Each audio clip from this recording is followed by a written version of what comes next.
So can I get your first and last name, please? I'm Evan Hill. And you're a senior, correct? Yes, sir. Awesome. And what position do you play? I could be a 3 or 4. A 3? Nice. And so there's a lot of kids right there. They're learning a lot from Cleveland Storm basketball team members and coaches. So how long has this camp been going on, and what's the experience been like? We started this about 2 days ago, and we're just working with the kids, trying to get them better. I feel like they're improving a lot, especially just with us working with them and developing the skills and whatever Coach Cole has to do. Now, you were just telling me that you grew up in Las Vegas, New Mexico. Did you ever go to camps like this? I did not. We didn't have really much anything like this, so it was just kind of it was kind of cool to see that we do this kind of stuff, especially for everyone to show up and at least get better. Yeah, no, for sure. And then obviously you're a fan of the game. Is there any basketball players that you just love watching play in the NBA today?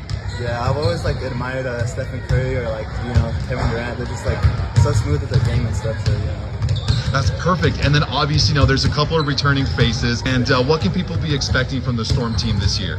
More chemistry. We're gonna work hard this season. It's gonna be different from the last seasons because we've been putting in a lot of work. So I feel like we'll be great this season. That's awesome. And then so now just some really quick fun questions. So what is your favorite movie? I would say Coach Carter. Coach Carter? Okay. And then what is your go-to spot just to go eat? Canes probably. Canes? And then what's your order? Caniac combo. Okay, all right. And what about your best hype-up song? We'll get you in the mood for a basketball game. More Drake songs and just stuff like that. All right, perfect, man. Thank you so much.